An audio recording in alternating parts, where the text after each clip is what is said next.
Olá, boa noite a todos.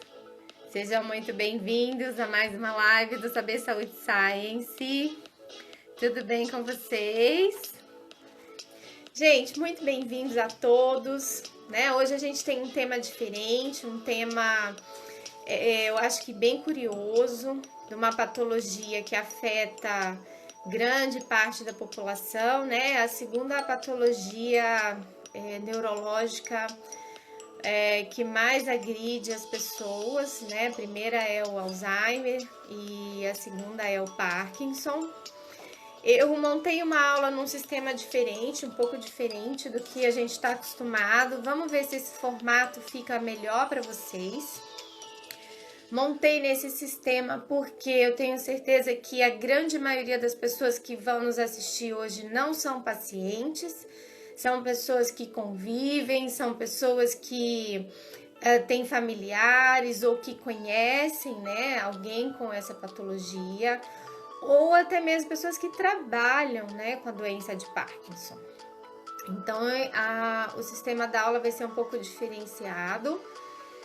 Eu procurei trazer para vocês um pouco da história do Parkinson, uma aula mais detalhada, mais minuciosa, mas obviamente ainda bem superficial dentro daquilo que realmente a gente pesquisa, que a gente investiga sobre a doença, tá bom? Então eu vou dar início, vou colocar para vocês em forma de slide ali, né, de slide mesmo, para quem quiser anotar, para quem quiser acompanhar de uma forma escrita, né? Então eu deixei tudo escrito ali para vocês. A gente vai fazer nesse sistema hoje e depois vocês me dão um feedback para me dizer como é que ficou, tá bom? Combinado? Deixa eu ver aqui como é que eu vou mudar. Deixa eu ver se é assim. E aí, tá, dá para todo mundo ver ali a minha telinha? Tá tudo certo? Vocês me dão um joinha aí se tiver tudo ok? Boa noite, Cris. Boa noite, Marcos, Andréa, Gaspar, Tati, Su Monteiro. Boa noite a todos. Então, vamos lá. Vamos falar um pouquinho do Parkinson antes da gente falar da tecnologia do PMF. Joia, obrigada pelo joinha aí, viu, gente? Pelo feedback. Oi, Marcos, tudo bem? Então, eu vou falar um pouquinho da doença em si, da patologia em si, e depois a gente vai falar do tratamento dela, ok? Então, é uma doença que se iniciou ali em 1817, foi um médico inglês que detectou essa patologia, ele chamou inicialmente de paralisia agitante, o nome dele é James Parkinson. A incidência dessa patologia é de 8 a 18 casos por 100 mil indivíduos, então é 0,3% a cada 10 milhões de pessoas no mundo. A gente fala que tem a incidência dela vai ali acima dos 50 anos, mas o pico mesmo é acima dos 60 anos, tá, gente? Esse é o pico da doença. Agora é óbvio que tem pessoas abaixo dos 50 também. Eu mesma já tive pacientes abaixo de 50 anos, com 40 e poucos anos, com Parkinson. E essas pessoas que desenvolvem a doença antes dos 50 anos, tem um fator genético aí bem considerável, tá? Então, mas normalmente é acima dos 60 mesmo. A prevalência dela é 1,5 vezes maior em homens do que nas mulheres. Isso também a gente vê clinicamente.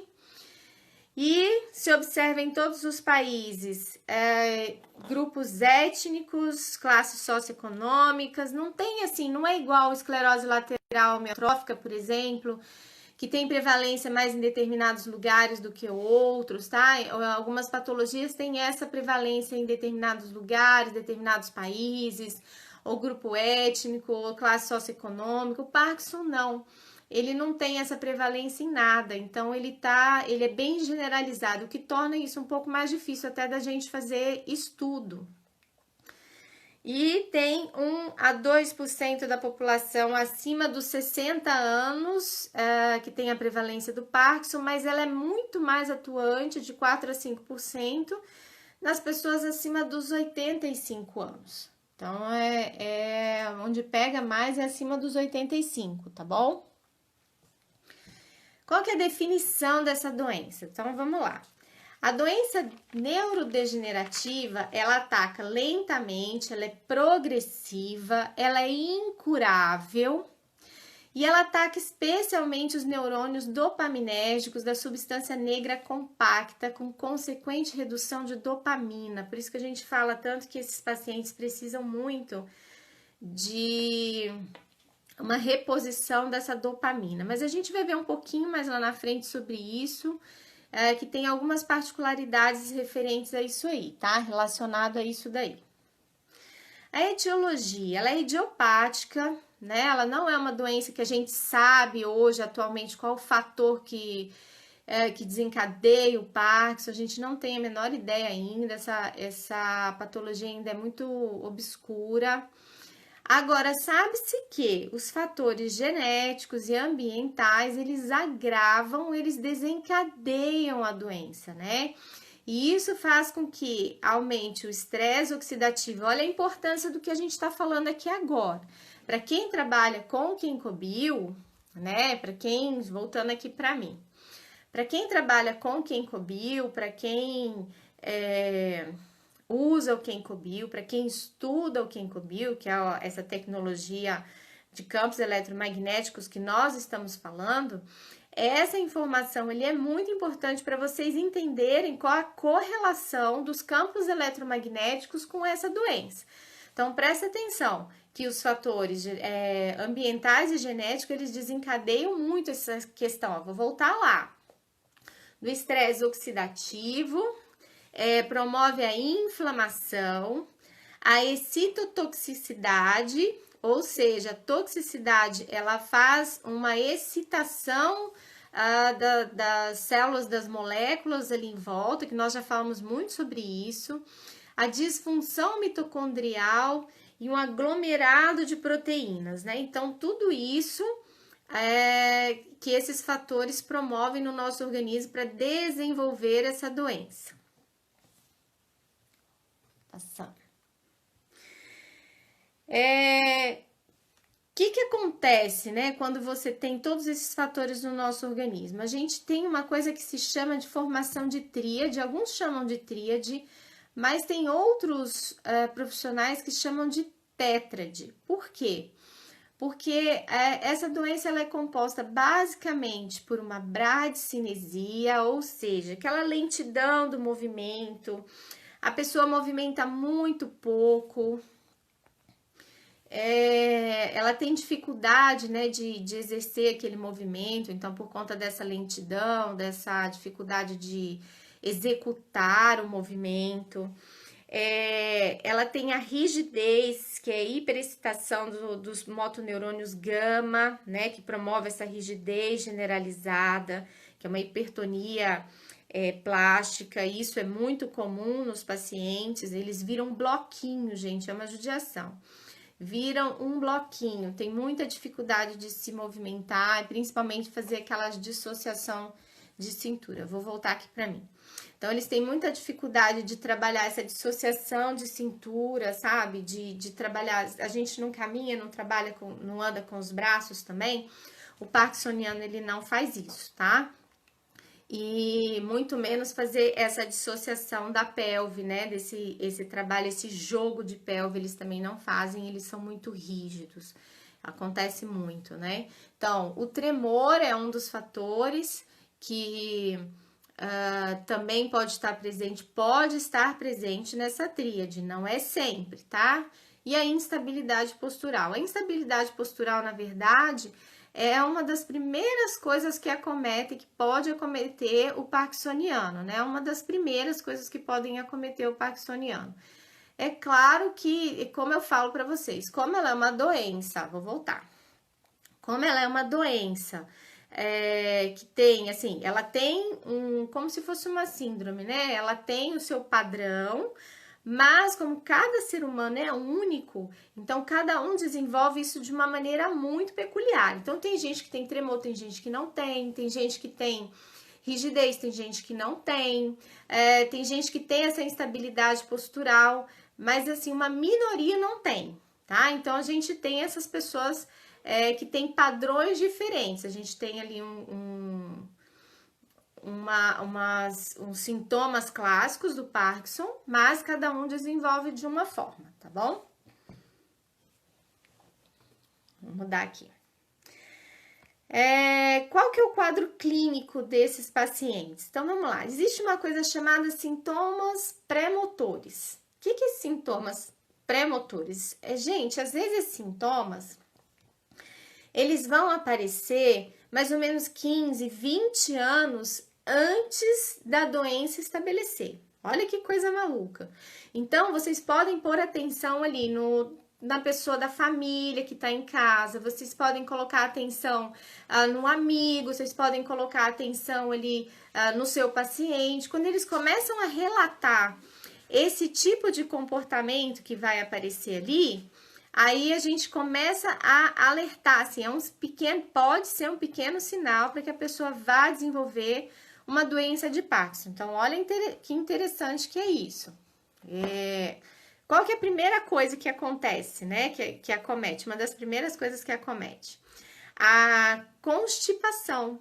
Então, muitas pessoas, elas desenvolvem a constipação, o intestino fica ali preso, começa a ter esses distúrbios intestinais, né? E isso pode, inclusive, se prolongar durante todo esse processo de 15, 20 anos antes da doença e depois após a doença também, tá?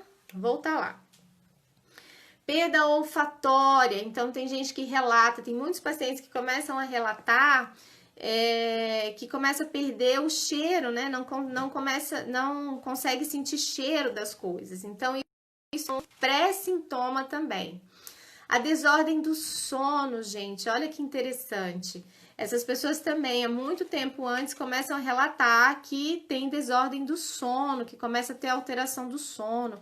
Existe uma grande dificuldade dos parkinsonianos de alcançarem o sono REM. Lembra que nós falamos do sono REM, sono não REM? O sono REM é aquele sono profundo, onde a gente tem ali a movimentação motora, onde a gente tem os sonhos, onde a gente tem um relaxamento profundo. Então, o parkinsoniano, ele tem essa dificuldade, ele tem essa alteração de sono.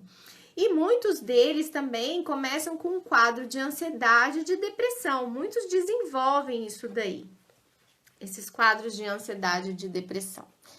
Aí depois vem o tal dos sintomas motores. Aí esse sim, né?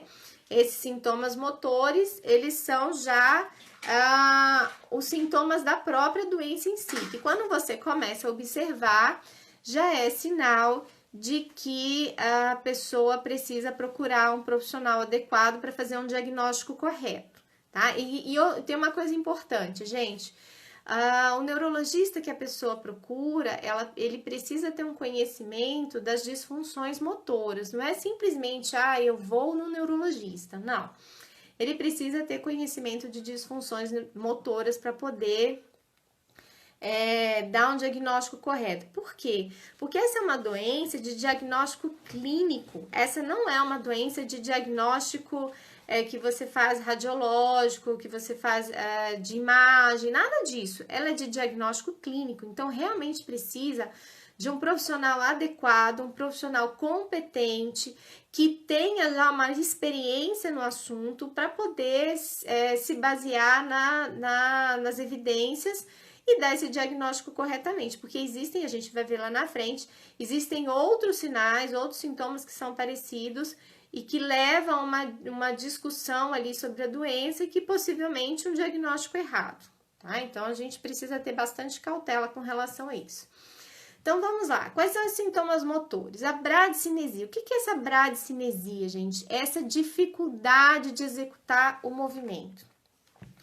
A bradicinesia, o paciente tem muita dificuldade a gente tem ali pensando no cérebro, a gente tem aqui uma parte do cérebro que executa o movimento e tem uma parte aqui pré-frontal que ela planeja esse movimento, né? Ela estrutura esse movimento, ela planeja esse movimento para que a pessoa executar o movimento. Então, se eu quero ir com a minha mão até vocês, existe inicialmente uma área do meu cérebro que vai planejar o que eu vou fazer, obviamente tudo com muita rapidez, e depois uma área que vai executar.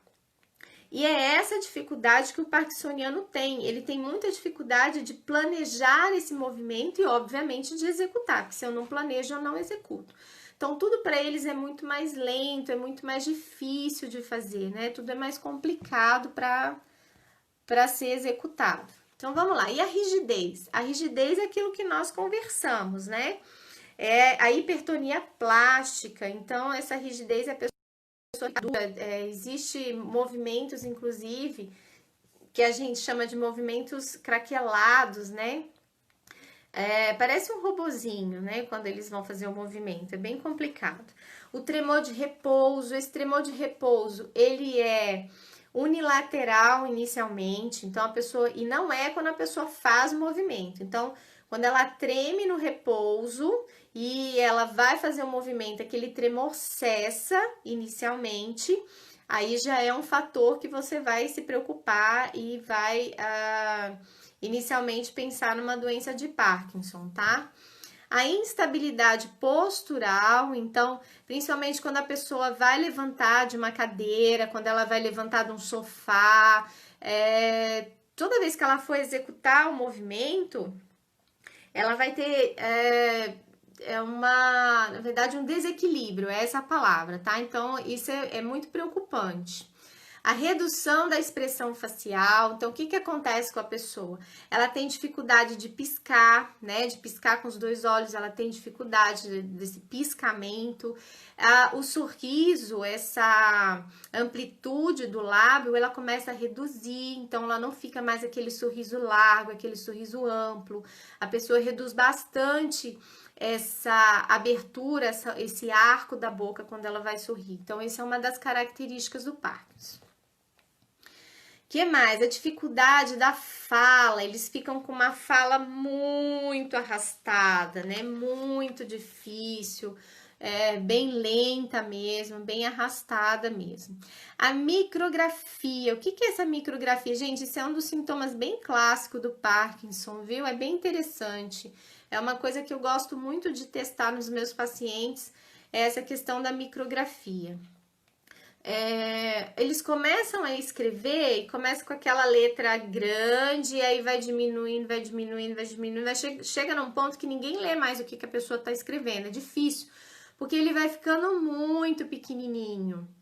Nogueira, seu sogro tá com Parkinson, é? Olha só, a Lani tá falando que o sogro dela tá com Parkinson. Gente, olha, eu tenho certeza que muita gente aí conhece alguém com Parkinson, convive com alguém com Parkinson e não é fácil, né? Não é fácil para quem tem, não é fácil para quem convive com a pessoa também.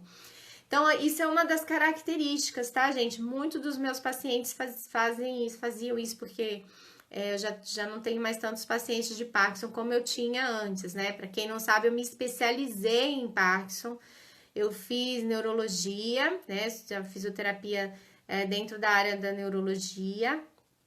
E eu me especializei, me pós-graduei no Parkinson, porque foi uma área que mais me gerou pacientes na época, né? Então, eu tive muitos pacientes parkinsonianos, muito mesmo. Então, eu resolvi trabalhar, fazer a minha pós no Parkinson, foi muito legal, os resultados foram bem bacanas, depois eu passo isso para vocês, tá? Então, vamos lá, continuando. Alteração do aparelho respiratório. Olha que interessante, gente, isso é uma coisa que eu mais me preocupo, mas eu me preocupo muito mesmo. Por que a gente tem essa alteração desse aparelho respiratório? Porque o paciente, ele cai a cabeça, né? Ele faz uma protusão de cabeça para frente, ele faz uma protusão de ombro, ou seja, uma anteriorização do ombro para frente, ele faz uma cifose do tronco também para frente, ou seja, ele cai aquela postura e aí vai limitando a caixa torácica. Essa caixa torácica, ela fica mais comprimida, então ele tem dificuldade de expansibilidade da caixa torácica, né? E ele tem dificuldade de respirar mesmo, porque fica tudo ali comprimidinho. Então, isso é um dos fatores que mais me preocupa no Parkinson, com relação a essa questão da respiração. Um dos trabalhos que eu mais busco atuar com eles é com relação à respiração. Então, vamos lá. O que mais? A perda da independência nas AVDs, o que é isso?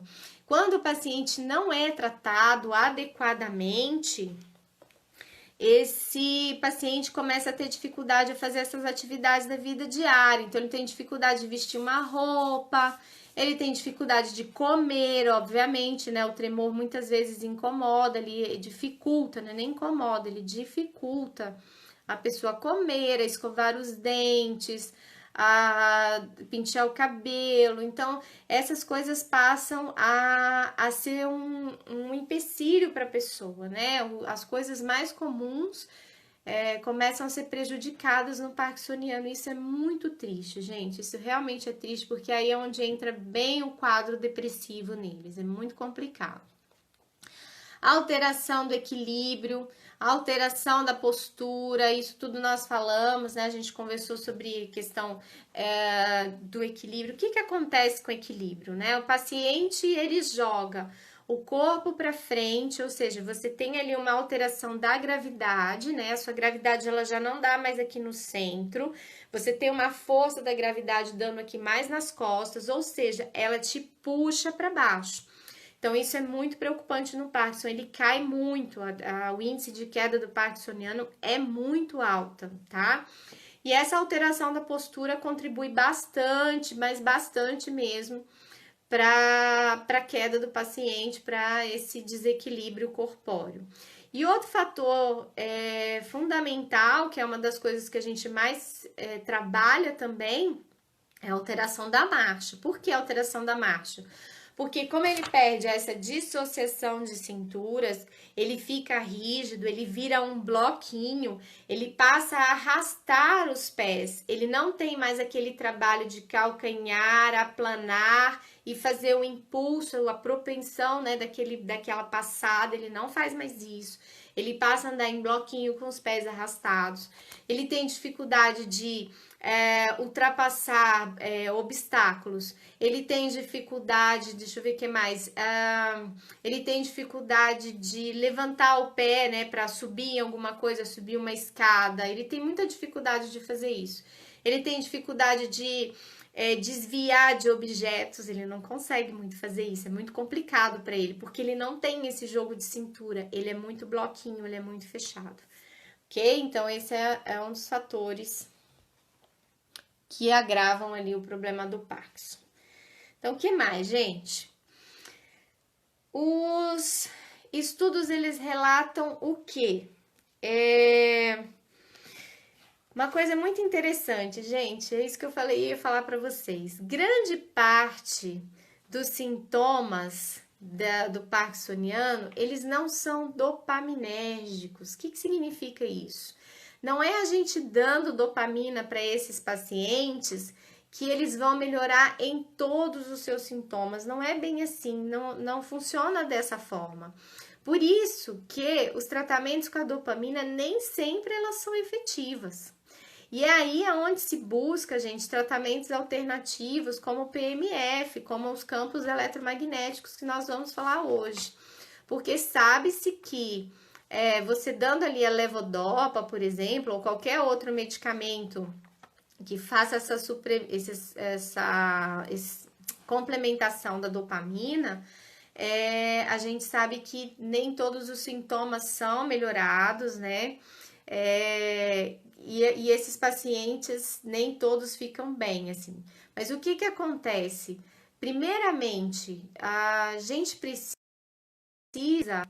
observar, quando a gente fala de Parkinson e o médico dá ali um complemento de dopamina, o que precisa ser averiguado? Essa medicação, ela tem que trazer para o paciente, no mínimo, uma grande alteração do quadro. Isso é o mínimo. Não significa que vai resolver. Mas para a gente ter certeza que aquele Parkinson é uma doença de Parkinson, porque existe uma grande diferença, tá, gente? Entre Parkinson e parkinsonismo. 80% dos parkinsonismos é doença de Parkinson, mas nem toda doença de Parkinson é parkinsonismo. A minha mãe tem parkinsonismo. Ela treme muito, treme bastante, mas ela não tem doença de Parkinson. Existe uma diferença, tá? Então, 80% de parkinsonismo é doença de Parkinson, mas nem toda doença de Parkinson é parkinsonismo. Isso é importante da gente ver, tá? Importante saber, na verdade. Claro que o centro da fisiopatologia, né, quando a gente está falando desses sintomas dopaminérgicos, claro que centro dessa fisiopatologia, dessa doença de Parkinson, ela é uma degeneração das células dopaminérgicas, da substância negra, do mesencéfalo, a gente sabe tudo isso, funciona dessa forma sim. Mas, por exemplo, as alterações posturais, o equilíbrio, a desartrofonia, né, que é essa fala arrastada do parkinsoniano. Eu tô vendo aqui se vocês estão conseguindo ver direito. Esses bloqueios motores, né, que a gente fala dessa rigidez, essa dificuldade de executar o movimento, a dificuldade de sair do lugar. Então, esses processos a gente sabe que não vem da falta da dopamina, não é esse que causa esses processos. Então, significa que a gente tomando a dopamina, ela é pouco responsiva, né? Essa reposição da dopamina, ela não traz muito efeito nesses fatores aí, né? A gente vê muito, né? Você observa, pacientes tratados com dopamina continuam com aquela postura caída, né? Assim, com aquela cifose gerada, cabeça protusa, eles continuam dessa forma, continuam com essa fala arrastada, continua com esses bloqueios motores. Então, o parkinsoniano, ele tem dificuldade de iniciar o movimento, né? Às vezes ele tá ali parado, para ele começar a caminhar, ele vai assim, ó. Ele tenta e não consegue, assim, ele vai quicando, e é um risco enorme ali de cair. E isso, muitas vezes, essa reposição da dopamina, ela não... Eu vou falar, tá? Aqui tá perguntando para mim qual que é o diferencial da doença do parkinsonismo. Eu vou falar quais são as outras doenças que geram parkinsonismo, tá bom? E que tem que ser investigada. Então, muitas vezes a reposição da dopamina, ela não vai tratar esses processos, não. E isso é importante da gente saber. Vou mudar aqui. Porque o que acontece, gente? A gente sabe que existem outras vias neurais ali no cérebro, né? E só não se sabe como que funciona, como que é afetado isso, mas sabe-se que existem outras vias neurais que elas são responsáveis por esses processos, né? Que é a via noradrenérgica, né? Que é a via do estresse, da ansiedade. Isso é uma coisa muito presente no Parkinson, né? Eles são muito estressados, eles têm uma ansiedade muito grande. Quando a gente fala das vias serotoninérgicas, né? Que é a via do sono, gente, é muito importante. Tá muito presente no Parkinson, muito presente mesmo.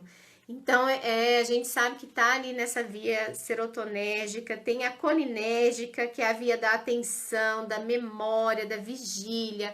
A gente sabe que esses pacientes têm uma dificuldade enorme da memória presente, né? De aprender determinadas coisas, de reter informação. Então, você imagina a dificuldade quem lida com Parkinson com frequência, né, gente? Não é fácil. E é possível que grande parte dessas degenerações, a doença de Parkinson, que ainda não estão esclarecidas, ainda vem, assim, uma série de novidades por aí, né? Pode ser que a gente ainda descubra outras vias, outros fatores que desencadeiam a doença de Parkinson, outros fatores que são afetados pela doença de Parkinson. por conta disso, porque sabe que é afetado outras vias neurais, que não tem essa correspondência com a dopamina, mas ainda não se sabe como que é esse processo. Então vamos lá, quais que são esses sintomas não motores que são dessas outras vias neuronais, né? Então vamos lá, esses distúrbios autonômicos, o que são esses distúrbios autonômicos? Então, o que o paciente apresenta, né? Que não tem a ver ali com a dopamina. Vocês vão talvez até correlacionar com alguém que vocês conheçam, ó, olhos secos, uma sudorese excessiva, né? Tem gente que sua bastante, tem uma pele muito oleosa, né? Uma seborreia grande, uma alteração urinária. Gente, isso é muito comum em parkinsoniano. Urgência, né? Tem muita urgência de ir no banheiro, tem noctúria, tem muita vontade de fazer xixi à noite. Isso é muito comum, gente. Eu lidava muito com isso, eu ouvia muito isso dos pacientes. Bastante frequência ir no banheiro para fazer xixi, tem incontinência urinária e o esvaziamento incompleto da urina também. Isso também é relato, tá? Disfunção sexual, isso é um dos problemas do parkinsoniano. Hipotensão ortostática, né? O que significa isso? Significa que quando o paciente vai levantar da cadeira, quando ele levanta do sofá, quando ele levanta da cama, ele tem uma queda de pressão arterial ali bem bruta, e isso muitas vezes leva até a desmaio, tá? Então tem muito paciente que sofre com isso, acontece. E a tal da constipação que nós falamos, que pode começar muitos anos antes da doença de Parkinson, mas ela se perdura ali durante todo o processo dele. Então esses são os sintomas autonômicos. E esses distúrbios do sono? Então, sabe, pernas inquietas, lembra que a gente fala da questão ali do sono REM? Então, esses pacientes são muito inquietos à noite, eles têm pernas inquietas, eles se mexem muito à noite. Tem muito paciente que tem insônia, não consegue dormir legal. Isso é muito comum também, gente, olha, os sonhos vívidos, sabe? Aquele sonho que parece que a pessoa tá dentro do sonho, que ela tá vivendo aquilo, então ela pode agredir o parceiro à noite, isso acontece bastante. Eu já tive relatos disso.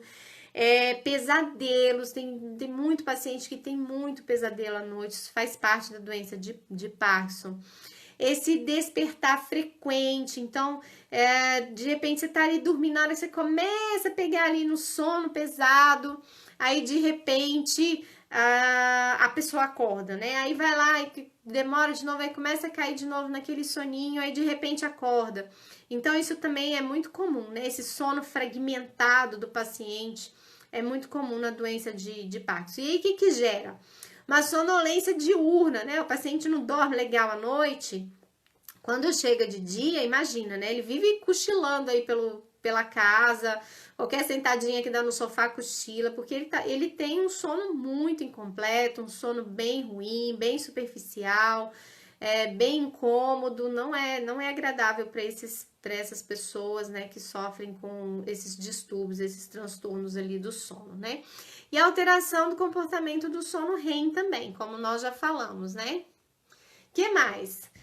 O terceiro item ali, sintomas neuropsiquiátricos, né? São sintomas cognitivos, de comportamento, de humor. Gente, isso aqui é muito sério, vocês não fazem ideia.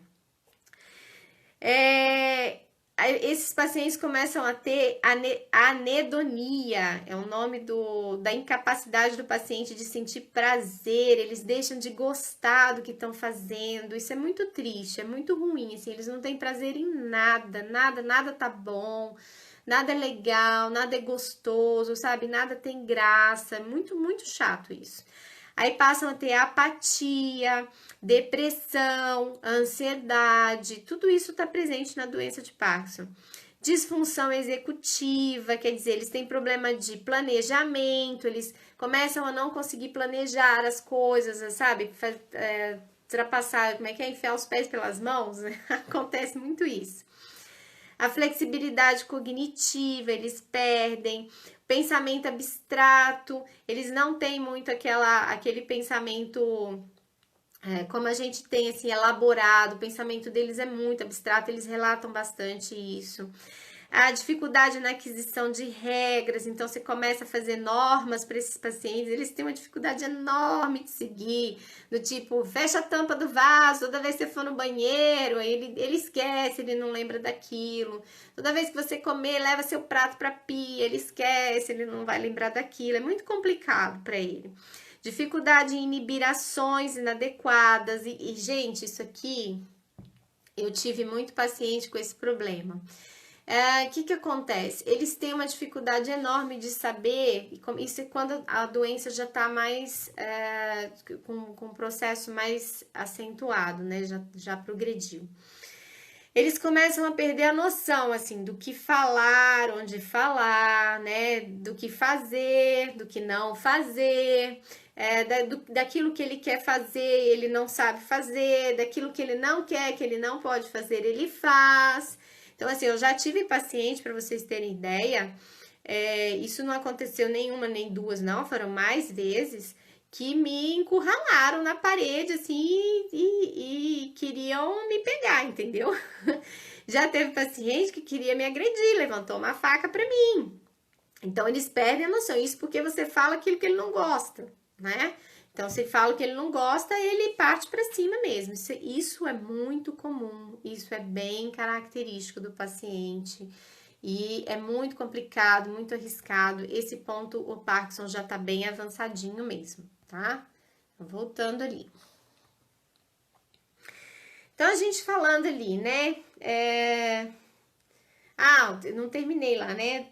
A memória prejudicada deles, que nós já falamos, né? A diminuição do controle de atenção, a dificuldade que eles têm de aprender e de reter informações. Isso também é bem importante.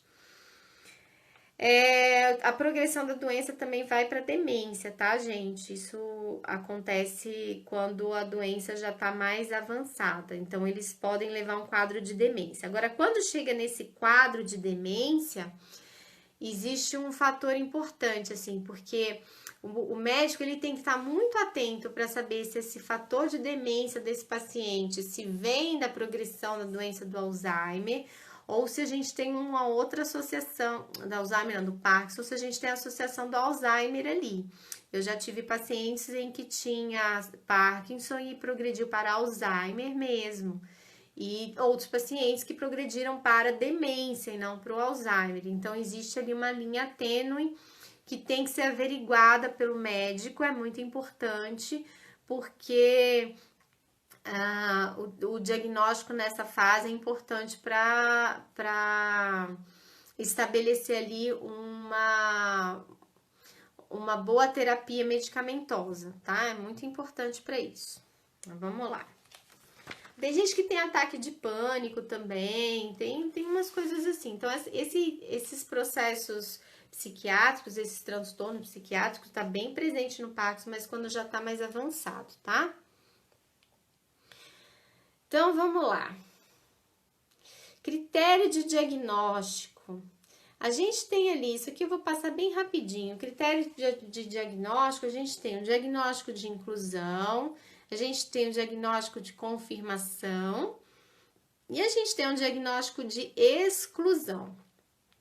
Isso porque, como eu falei, nós não temos uma forma de diagnóstico que seja por imagem, né? Então, é tudo muito clínico. A gente precisa ter um olhar, né? Um direcionamento para que a gente feche ali o diagnóstico daquele paciente com o máximo de clareza possível para poder não errar no tratamento, que é o mais importante que a gente fala, é a questão de erro de tratamento. Então, existe um diagnóstico feito dessa forma que nós colocamos, que é o de inclusão, existe um cruzamento de dados ali, que é o de inclusão, o de confirmação e o de exclusão, tá? E eu não vou passar aqui, porque isso não faz parte do nosso trabalho, eu nem tenho, não é da minha área nem diagnosticar, isso é do médico, mas é só para vocês entenderem o seguinte. Eu vou colocar lá para vocês verem. A primeira coisa que é observado é se esse paciente desenvolve a bradicinesia, que é aquela lentidão de movimentos que nós falamos. Isso é a primeira coisa que o médico observa, que o médico pergunta, que o médico analisa no paciente. Com a bradicinesia, ele vai investigar se a pessoa tem também ou a rigidez, que nós falamos, ou o tremor de repouso, né? Ou a instabilidade postural, ou 2 desses fatores, ou 3 desses fatores, não importa. Tem gente falando aqui, Adalberto tem o Parkinson, tem muitas convulsões, um quadro de demência. Puxa, Adalberto. Bom, a gente vai conversar um pouco aqui no final sobre um tratamento alternativo, tá? Espera aí um pouquinho pra gente falar sobre isso, tá bom? Então, o médico, ele faz essa avaliação, né? O médico, ele vai primeiro avaliar se a pessoa tem a bradicinesia e ele vai associar aos outros fatores característicos ali do Parkinson para ele fechar um diagnóstico, né? Que o critério mais importante desse diagnóstico é a presença da bradicinesia. Isso é o mais importante.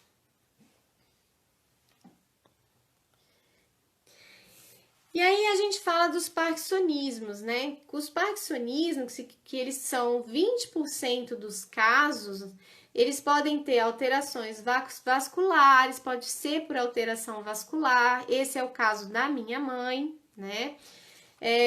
Pode ser induzido por drogas, então às vezes a pessoa toma medicamentos em que desenvolve ali aquele tremor, né? Muita gente pode achar que é um Parkinson, mas não é um parkinsonismo. E vem outras doenças ali que são doenças de exclusão ali do Parkinson. Então, a paralisia supranuclear progressiva, atrofia de múltiplo sistema, demência de corpos de Levy, degeneração córtico-basal, doença de Wilson. Tudo isso são doenças que têm uma característica bem parecida ali com a doença de Parkinson, mas não é doença de Parkinson, é o que a gente chama de parkinsonismo, e que tem alguns sintomas que são parecidos com o Parkinson, mas existe diagnóstico de exclusão. Então é por isso que eu falo, precisa de um médico adequado, um neurologista capacitado para poder fazer esse diagnóstico, tá? Isso é muito importante. E qual que é o prognóstico dessa doença? Ela é incapacitante, como a gente viu, ela é progressiva, isso é importante da gente saber. É lenta, essa progressão é bem lenta, mas ela é progressiva e ela leva aí de 15 a 20 anos de evolução, né? Tem gente que pode levar mais, dependendo se o paciente for bem cuidadinho, ele consegue sobreviver mais tempo do que isso daí, tá? Existem cirurgias, essas cirurgias essas cirurgias não é todo mundo que pode fazer, chama Deep Brain Stimulation, é um eletrodo que é implantado na região alfa e ele é controlado ali por um marca-passo, ok? Então, vamos lá. Gente, eu tô com a informação aqui que a gente só tem 10 minutinhos. Se por acaso a gente precisar passar, eu vou encerrar a live e começo de novo, porque agora a gente vai falar com relação ao PMF, tá bom? Que isso é o mais importante. Mas não dava pra gente falar sem falar um pouco da doença de Parkinson. Isso foi só um resuminho, hein? Então, gente, por que a gente vai usar esse PMF, que são os campos eletromagnéticos, né? Que é o nosso tema de hoje, é a importância de hoje, de nós estarmos aqui hoje. Isso é um estudo assim, são mais de 2.000 estudos que a gente fala de PMF, aí hoje espalhados pelo mundo. Ele já é uma ciência que está bem fechadinha, está bem elaborada.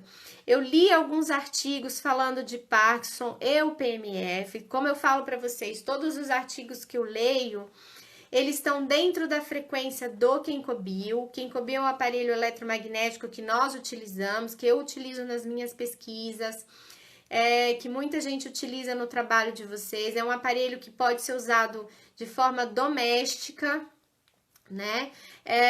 Tem muitos trabalhos que a gente lê, né, sobre os campos eletromagnéticos que são feitos por médicos, mas existem também trabalhos feitos com campos eletromagnéticos pulsáteis, com aparelhos domésticos, como é o caso do Kenkobio, que é o aparelho que nós utilizamos. No caso do nosso aparelho, como ele tem ali 3 tecnologias juntas, a gente ainda tem mais dois fatores que sobrepõem as pesquisas científicas que eu faço, né? Que é ali a fotonterapia e os íons negativos, que nós já falamos, para quem não sabe, vai lá no meu canal do YouTube, do Saber Saúde Science, lá tá explicando direitinho sobre a fotonterapia, sobre os íons negativos, a importância disso no nosso organismo, quais são os efeitos disso no nosso organismo. Então volta lá e vê sobre isso, porque eu não tenho tempo para entrar nesse assunto. Mas todas as pesquisas que eu fiz, gente, com relação ao PMF dentro do Parkinson, eles tiveram a mesma linha de raciocínio, todos eles finalizaram ali as suas conclusões mais ou menos dentro da mesma forma. Alguns tiveram poucos casos clínicos, outros tiveram um pouco mais de caso clínico, outros foi um único caso clínico onde teve uma melhora.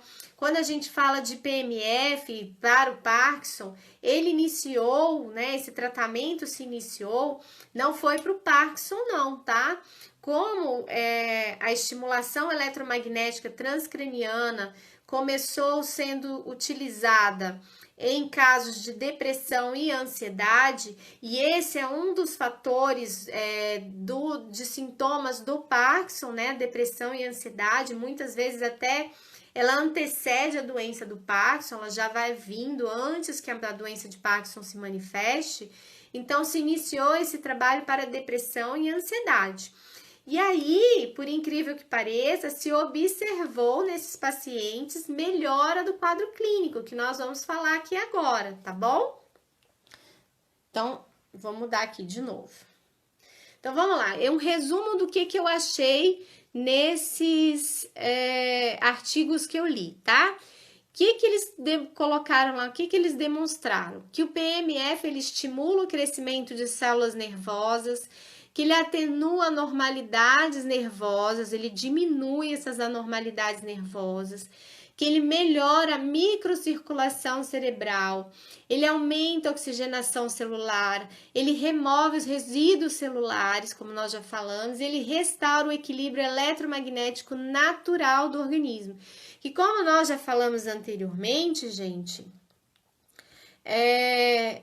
nós, quando desenvolvemos uma doença, o nosso equilíbrio eletromagnético, ele fica desajustado, né? Então, a gente tem ali uma desarmonia eletromagnética. E quando nós utilizamos esses campos eletromagnéticos, existe ali uma restauração dessa harmonia.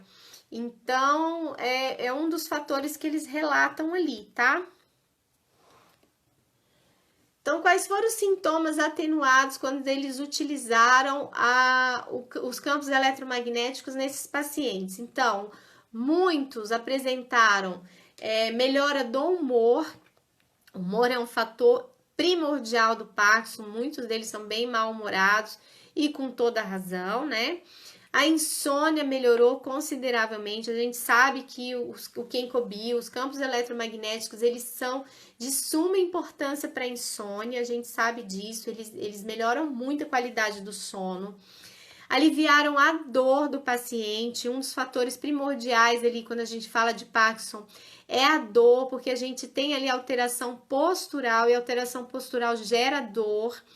A relação sexual desses pacientes também houve uma melhora, disfunção cognitiva, esse congelamento muscular, né, que a gente fala, esse início do movimento, que a pessoa tem dificuldade de começar o movimento, também houve melhora.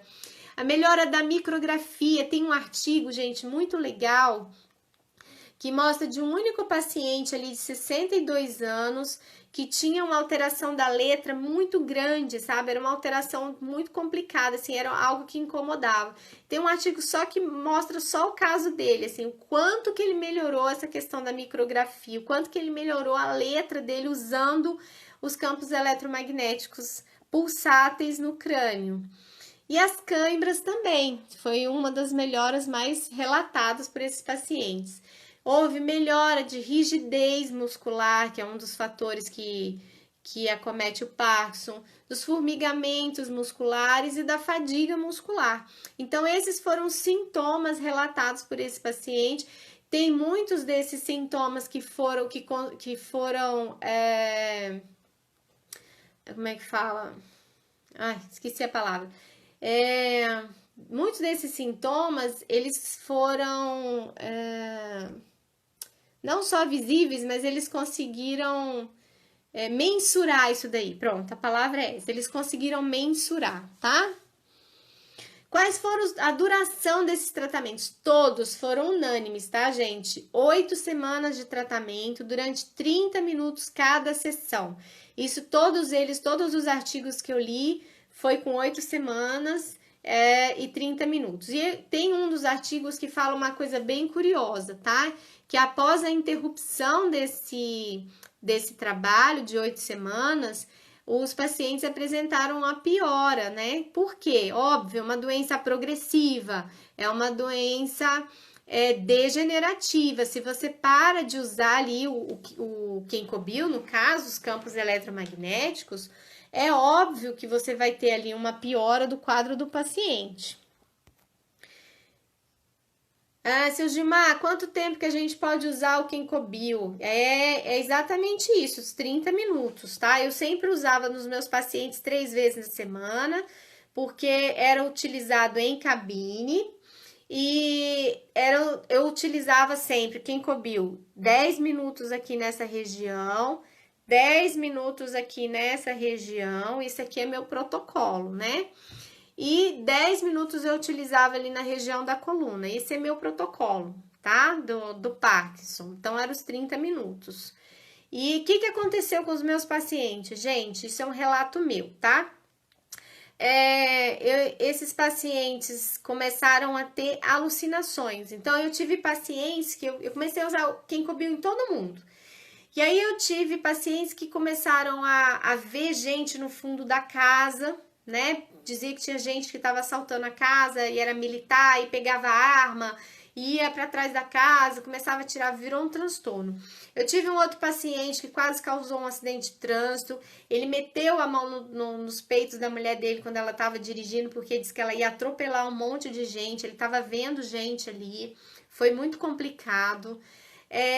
Eu tive paciente que levou uma queda porque enxergou um obstáculo que não existia, foi uma queda muito feia.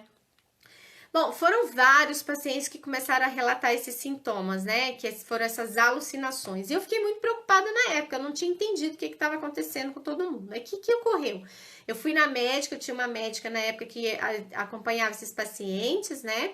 Nós éramos amigas, nas quintas-feiras a gente se reunia e falava sobre esses pacientes, e eu relatei para ela, falei, olha, tá acontecendo isso, eu não sei o que tá vendo. Ela falou, meu Deus do céu, manda todo mundo lá pro meu consultório, porque isso chama alucinação medicamentosa, eu não sei por que razão, todos esses pacientes estão apresentando um excesso de medicamento, então eu preciso reduzir a medicação deles. E assim nós fizemos. E ocorreram outras vezes. E essa medicação começou a ser reduzida, começou a ser ajustada, reajustada, porque esses pacientes passaram a apresentar uma melhora do quadro e não necessitar de tanta medicação. Se fala muito do PMF exatamente porque o paciente ele começa, como a doença vai progredindo, a medicação ela vai ficando excessiva no organismo. E muitas vezes ela se excede ali no organismo, mas os sintomas eles passam até a acentuar mais, eles não reduzem, tá? E é essa razão que os médicos procuram tratamentos alternativos para isso, porque tá ficando muito complicado lidar com Parkinson, até porque ainda não se achou a causa. E uma dessas pessoas, tô vendo aqui, Foton Chile tá perguntando se tem marca-passo, pode usar o Kenkobil. Pode usar o Kenkobil, mas não na área do marca-passo, tá? Então, na região do marca-passo, não usa o Kenkobil. Vocês vão usar fora da área do marca-passo. Se o marca-passo for na cabeça, Então aí a gente tem que mudar. Você vai descobrir qual que é a região do marca-passo, porque cada um tem eletrodos em pontos diferentes. Geralmente o marca-passo desce, mas aí vocês precisam ver aonde está o marca-passo e usar o Kenkobil fora da área do marca-passo, tá bom? É só esse o cuidado que precisa ter. O próprio médico vai tirando os remédios. Então, esse é importante, sabe, Lani? É importante que quando você use o Kenkobil com o paciente parkinsoniano, que ele seja acompanhado diretamente pelo médico. Não pode ser aquele paciente que é visto pelo médico uma vez por ano, uma vez a cada 6 meses. Não pode. Esse paciente tem que ser acompanhado constantemente pelo médico mensalmente ou pelo menos trimensal. Por quê? Porque existe sim uma necessidade de mexer na medicação do paciente. Existe sim. Essas pessoas acabam tendo essa redução medicamentosa, precisa ser monitorado diretamente ali com o médico. Se possível, conversa com o médico sobre o tratamento alternativo, para que ele fique ciente do que está acontecendo e vocês consigam fazer um trabalho ali conjunto, tá? Isso é muito importante. Tem gente que tem Parkinson aqui, a Vera, só dorme com medicação e tem tremor. Então, Vera, esse é um tratamento alternativo. Não há necessidade de você tirar os seus medicamentos para você trabalhar com o Kenkobil. Pelo contrário, o Kenkobil ajuda muito na assimilação desses medicamentos, na atuação do medicamento no organismo. Junto com o fóton mais ainda, porque você fica com um organismo muito mais limpo, muito mais propício a receber as propriedades medicamentosas, então vale a pena você tentar, tá? As alucinações, Edgar, foram não o Kenkobil, não. As alucinações foram devido ao excesso de medicação. O Kenkobil, na verdade, como ele aconteceu uma melhora no processo, no Parkinson, na doença do paciente, a medicação virou um excesso e por isso tiveram as alucinações. Então, reduzindo a medicação, a alucinação ela cessou, tá bom? Exatamente. Mais alguma pergunta, gente? Então, gente, era isso que eu tinha para falar. Acho que o tempinho a gente está quase acabando. E é uma patologia atualmente que exige muito cuidado, exatamente porque a gente sabe exatamente porque esses pontos que eu coloquei para vocês, né? Que a gente sabe de parte dos fatores do Parkinson, mas nós não sabemos de tudo. Então ainda está uma doença em estudo, uma doença em pesquisa, e por isso que se prioriza muito esses tratamentos alternativos. Eu tô olhando aqui para ver se tem mais perguntas de vocês, tá? Vera, eu tô vendo aqui, utiliza o Kenkobil para você ver o tanto que melhora a qualidade do sono, é muito legal. Bom, gente, tá acabando aqui. Adalberto, lê um pouquinho sobre isso, vai lá no meu YouTube. Se tiver mais dúvida, gente, manda para mim no meu pessoal, tá bom? Eu espero ter contribuído com vocês, agradeço a presença de todos aqui, o tempo tá acabando. Um abraço virtual bem gostoso, espero dar esse abraço logo em breve.